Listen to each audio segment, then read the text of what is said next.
Hello friends, hopefully आप सभी लोग अच्छे होंगे। तो लास्ट वीडियो में हमने कुछ डिफिनीशन सीखे मोनोटोनिक इंक्रीजिंग डिक्रीजिंग सीक्वेंसेस का। यहाँ पे एक बहुत इंपॉर्टेंट कॉन्सेप्ट है, basically very very important concept है, ठीक है ना। अगर आप इसको याद कर लें, मे बी एमसीक्यू बन सकता है ना, खास करके जो लोग नेट गेट के पॉइंट ऑफ व्यू से या आईआईटी एग्जाम के। हालांकि इतना इजी तो नहीं पूछता, बट कभी ऐसा बन सकता है ऑप्शन में। मोनोटोनिक, जो मोनोटोनिक मैं बोल रहा हूँ, अब मोनोटोनिक बोलूं मतलब क्या हुआ, या तो इंक्रीजिंग केवल या तो डिक्रीजिंग। तो मोनोटोनिक सीक्वेंसेस का जो प्रॉपर्टी है कि वो ऑसिलेट नहीं करते, सबसे इंपॉर्टेंट। तो यहाँ पे मैं पहले लिख दूं, उसके बाद मैं वेरीफाई भी करूंगा एग्जांपल के थ्रू। तो monotonic sequences, monotonic monotonic sequences cannot oscillate ना, cannot oscillate। मोनोटोनिक सीक्वेंसेस कभी भी ऑसिलेट नहीं करते, ठीक है ना। या तो अगर वो मोनोटोनिक सीक्वेंस बाउंडेड हो गई तो वो कन्वर्ज कर जाती है, अगर अनबाउंडेड है तो वो डाइवर्ज करेगी। डिपेंड करता है कि वो इंक्रीजिंग या डिक्रीजिंग है। तो अगर इंक्रीजिंग है तो प्लस इंफिनिटी पे वो जाएगा, डाइवर्ज करेगा, और अगर डिक्रीजिंग है तो माइनस इंफिनिटी पे जाएगा, ठीक है ना, अगर अनबाउंडेड है तो कभी भी मोनोटोनिक सीक्वेंसेस जो है ना ऑसिलेट नहीं करते। अब आप बोलेंगे सर ये कौन सी बात बोल रहे हैं। चलिए फ्रेंड्स यहां से वेरीफाई करते हैं। देखिए ये सीक्वेंस है, मोनोटोनिक इंक्रीजिंग है ना, ठीक है ना। मोनोटोनिक इंक्रीजिंग हो गई, देखिए ये ऑसिलेट कभी नहीं करेगा, और इनफैक्ट आप किए हुए हैं ये प्लस इंफिनिटी पे डाइवर्ज करती है। उसी तरीके से ये सीक्वेंस देख लीजिए। अच्छा, मोर ओवर ये सीक्वेंस बाउंडेड नहीं थी, देखिए बाउंडेड अबव नहीं थी, इनफैक्ट बाउंडेड बिलो तो है, बाउंडेड अबव नहीं है। तो देखिए प्लस इंफिनिटी पे डाइवर्ज करती है। यहाँ पे ये सीक्वेंस देखिए मोनोटोनिक डिक्रीजिंग है और बाउंडेड है, तो देखिए ये कन्वर्ज करती है। आपको पता है ये जीरो पे कन्वर्ज करती है, लेकिन यहाँ पे देखिए ये सीक्वेंस कर मोनोटोनिक नहीं है, और आपको पता है मोनोटोनिक नहीं है तो ये ऑसिलेट फाइनाइटली वाले केस में आता है। इन दो नंबर्स के बीच में ये ऑसिलेट करती है। समझा पाया कि नहीं? तो इन्हीं तीन एग्जांपल से मैंने आपको वेरीफाई कर दिया, ठीक है। चलिए अब कुछ एग्जांपल्स और करेंगे, बट उससे पहले एक डेफिनेशन है। अगर आप बुक में देखेंगे तो बोलेंगे कि सर ने नहीं किया। Strictly increasing, strictly increasing. तो स्ट्रिक्टली इंक्रीजिंग सीक्वेंस क्या होता है फ्रेंड्स ना, कि बस उसके टर्म्स केवल इंक्रीज करते जाए। हालांकि यहाँ पे देखिए पहला जो एग्जांपल है ये स्ट्रिक्टली इंक्रीजिंग है, ठीक है ना। एन को मैं बढ़ाते जाऊंगा तो पीछे वाले टर्म से करस्पॉन्डिंग आगे वाला टर्म हमेशा बड़ा है, इक्वल कभी नहीं है। तो ऐसे सीक्वेंसेस को क्या बोलते हैं, स्ट्रिक्टली इंक्रीजिंग सीक्वेंसेस। जैसे देखिए यहाँ पे कंडीशन क्या हो जाएगी, तब ये इक्वल हट जाएगा, बस केवल स्ट्रिक्टली ग्रेटर। उसी तरीके से स्ट्रिक्टली डिक्रीजिंग में क्या होगा, ये इक्वलिटी हट जाएगा, स्ट्रिक्टली लेस हो जाएगा, ठीक है ना। तो चलिए आप बोलेंगे, इसलिए मैं लिखवा देता हूं। तो क्या है, लिख देता हूं, चलिए प्रॉपर लिख देता हूं। A sequence fn, a sequence fn is said to be said to be said to be strictly increasing, strictly increasing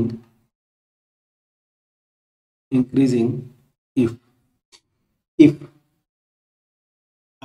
fn plus 1 is strictly greater than fn for every n, ठीक है ना। यहाँ पे equality हट गया। देखिए monotonic increasing में equal भी था, तब भी वो था, लेकिन यहाँ पे केवल स्ट्रिक्टली ग्रेटर होगा। एंड इसी में कंटिन्यू कर देते हैं, एंड स्ट्रिक्टली डिक्रीजिंग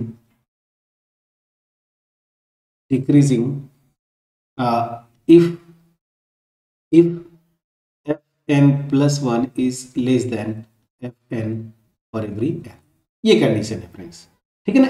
कंडीशन मतलब ये डिफिनीशन है। अब जरा मोनोटोनिक इंक्रीजिंग और स्ट्रिक्टली इंक्रीजिंग में क्या रिलेशन हो सकता है उसकी मैं बात बोलता हूं। तो यहाँ पे देखिए मैं ले लेता हूं इस पहले मोनोटोनिक, तो एफ एन प्लस वन क्या होना चाहिए, ग्रेटर देन और इक्वल टू एफ एन। ये मोनोटोनिक इंक्रीजिंग था और यहाँ पे क्या है, F N plus one is strictly greater than F N. तो यहाँ पे देखिए वीक कंडीशन कौन है, वीक कंडीशन की मैं बात बोल रहा हूं। तो वीक कंडीशन ये है, मतलब क्या हुआ कि अगर कोई सीक्वेंस स्ट्रिक्टली इंक्रीजिंग है ना, तो वो गारंटी है कि, गारंटी क्या मतलब वो मोनोटोनिक अपने आप हो जाता है। क्यों, मोनोटोनिक इंक्रीजिंग अपने आप हो जाएगा। जैसे देखिए ये मोनोटोनिक स्ट्रिक्टली इंक्रीजिंग है और ये मोनोटोनिक इंक्रीजिंग का कंडीशन है, तो इसमें क्या है, ग्रेटर देन और इक्वल चलता है, तो ये वीक कंडीशन हो गया थोड़ा। तो अगर स्ट्रिक्टली इंक्रीजिंग है तो मोनोटोनिक इंक्रीजिंग तो अपने आप हो जाएगा। देखिए ये कंडीशन ग्रेटर देन और, तो ग्रेटर देन ये ऑलरेडी है तो ये सेटिस्फाई करता है, लेकिन इधर से उल्टा ट्रू नहीं है। मतलब मोनोटोनिक इंक्रीजिंग है तो कोई जरूरी नहीं कि वो स्ट्रिक्टली इंक्रीजिंग होगा। अब इसका एग्जांपल आप बोलेंगे कि सर एग्जांपल ले लीजिए, मैं दोनों पे एग्जांपल लेता हूं। उसी तरीके से मोनोटोनिक डिक्रीजिंग और स्ट्रिक्टली डिक्रीजिंग में देख लीजिए। स्ट्रिक्टली डिक्रीजिंग क्या था, F N plus one strictly less than F N, और यहाँ पे क्या था, F N plus one is less than और इक्वल टू एफ एन। और यहाँ पे फॉर एवरी एन ना लिखूँ तो वो आपको अंडरस्टूड है, ये आप समझ जाइए, ये फॉर एवरी एन होता है ना, डेफिनेशन में यही था। चलिए अब यहाँ पे देखिए ये लेस है, यहाँ पे लेस देन और इक्वल टू, तो अगेन ये वीक कंडीशन है ना। तो मतलब अगर स्ट्रिक्टली डिक्रीजिंग है तो ऑब्वियस ही बात है वो मोनोटोनिक डिक्रीजिंग तो हो ही जाएगा, लेकिन अगेन इधर से ट्रू नहीं है, मोनोटोनिक डिक्रीजिंग है तो स्ट्रिक्टली डिक्रीजिंग नहीं होगा। अब आप बोलेंगे कि सर एग्जांपल्स की बात करिए, तो देखिए ये वन वे वाला जो था ना इधर वाला, तो ये देखिए जो दोनों एग्जांपल मैंने लिए थे, पहला एग्जांपल ये इनफैक्ट स्ट्रिक्टली इंक्रीजिंग है तो मोनोटोनिक इंक्रीजिंग में आ गया। ये देखिए स्ट्रिक्टली डिक्रीजिंग है, मोनोटोनिक डिक्रीजिंग में आ गया, लेकिन उल्टा वाला ट्रू नहीं है। उसके लिए मैं एक एग्जांपल लेता हूं, देखिए ये बहुत आसान कांस्टेंट सीक्वेंस, ये सीक्वेंस ले लीजिए such that F N is equal to, for example मैं वन ले लिया, for every N greater than और इक्वल टू वन। तो ये सीक्वेंस है क्या, ये सीक्वेंस की अगर मैं बात बोलूं एफ एन, तो यह है क्या, एफ वन भी वन होगा, एफ टू भी वन होगा, एफ थ्री भी वन होगा एंड सो ऑन। तो यहाँ पे देखिए ये कंडीशन होल्ड नहीं कर रही है ना। अगर मैं इंक्रीजिंग की बात करूं तो देखिए ये कंडीशन होल्ड नहीं कर रही है, इंक्रीज करना चाहिए, बढ़ते जाना चाहिए एलिमेंट्स को, लेकिन यहाँ पे ऐसा नहीं है, कांस्टेंट है। तो ये मोनोटोनिक इंक्रीजिंग में आता है, इसको ले सकते हैं मोनोटोनिक इंक्रीजिंग में, लेकिन ये स्ट्रिक्टली इंक्रीजिंग नहीं है। और ऐसी सीक्वेंस है, बड़ा इंटरेस्टिंग है ये डिक्रीजिंग वाले केस में भी आ जाता है। देखिए मोनोटोनिक डिक्रीजिंग का कंडीशन बिना लेस देन और इक्वल टू, ये भी सेटिस्फाई करता है। तो मोनोटोनिक डिक्रीजिंग भी हो गया लेकिन स्ट्रिक्टली डिक्रीजिंग नहीं है, ये समझा पाया। तो ये जो मैंने लिखा है कि एरो इधर से ट्रू नहीं है, उसके लिए मैंने काउंटर एग्जांपल आपको दे दिया, ठीक है। चलिए अब ये कुछ बेसिक डिफिनीशंस थे, हालांकि इसमें कुछ ऐसा नहीं था कि आपको पहले से पता ना हो, बट कुछ लोगों को स्टिल कंफ्यूज्ड रहते हैं कुछ लोग जब वो जैम की प्रिपरेशन करते हैं, मे बी नेट तक पहुंच जाते हैं, नेट की प्रिपरेशन तक, बट चीज़ों को थोड़ी सी उतनी ज़्यादा क्लियर नहीं हो पाता। और हम यही कोशिश करते हैं फ्रेंड्स, मैं आपको बार बार बोलता हूँ कि हमारे जो जैम नेट गेट के बैचेज हैं, हम यही कोशिश करते हैं कि पहले बेसिक आपका बिल्कुल क्लियर हो, और अगर बेसिक क्लियर है फ्रेंड्स ना, तो हायर मैथमेटिक्स में अगर बेस आपका क्लियर हो गया तो चाहे वो नेट का क्वेश्चन हो, चाहे गेट का हो, चाहे IIT जैम का, सारे क्वेश्चन आप कर ले जाते हैं, ठीक है। अब चलिए यहाँ पे बड़ा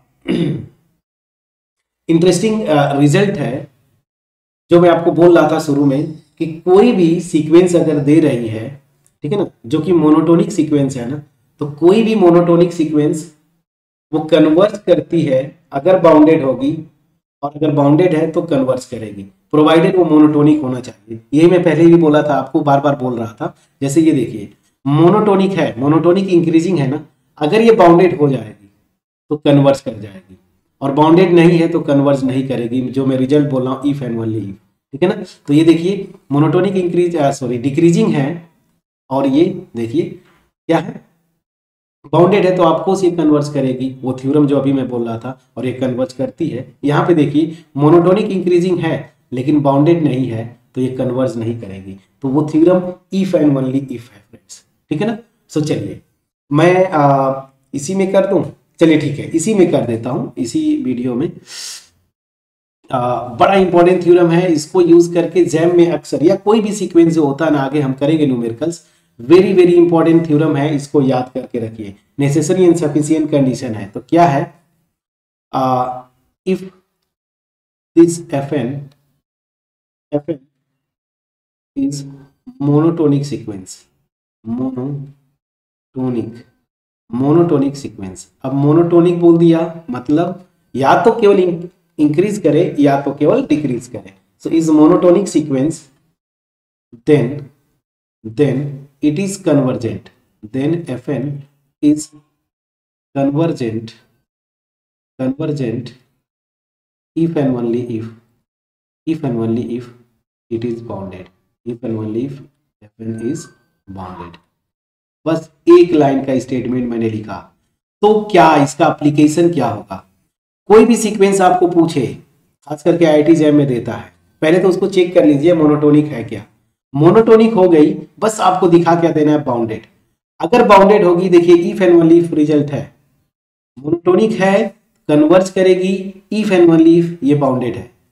मोनोटोनिक आपने दिखा दिया, बाउंडेड हो गई कन्वर्ज करेगी, गारंटी है। अनबाउंडेड हो जाएगी तो कभी कन्वर्ज नहीं करेगी, वो डाइवर्ज करेगी, ये कभी ऑसिलेट नहीं करेगी। मैंने बताया था ना, मोनोटोनिक सीक्वेंसेस कभी ऑसिलेट नहीं करती। तो कोई भी मोनोटोनिक सीक्वेंस है, अनबाउंडेड है तो डाइवर्ज करेगी, डिपेंड करता है कि प्लस या माइनस इंफिनिटी पे। लेकिन अगर बाउंडेड हो जाती है तो कन्वर्ज करेगी।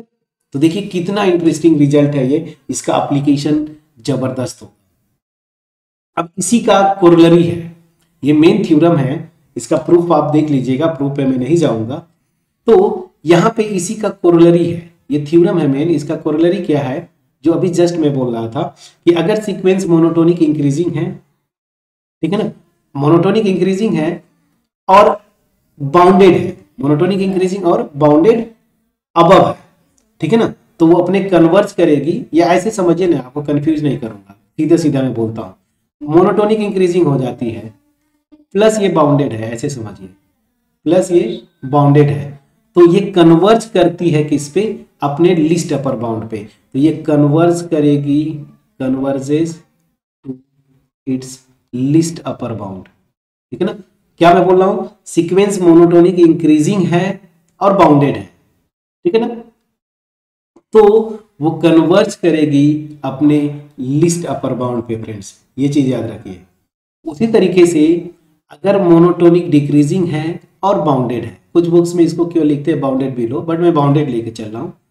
अगर मोनोटोनिक डिक्रीजिंग है और बाउंडेड है, ठीक है ना, तो वो कन्वर्ज करेगी इसके जीएलबी पे, कन्वर्ज करेगी इसके जीएलबी पे। बड़ा इंटरेस्टिंग केस है। Increasing bounded list upper bound पे कन्वर्ज करेगी, डिक्रीजिंग बाउंडेड अपने ग्रेटेस्ट लोअर बाउंड पे क्या करेगी, कन्वर्ज करेगी।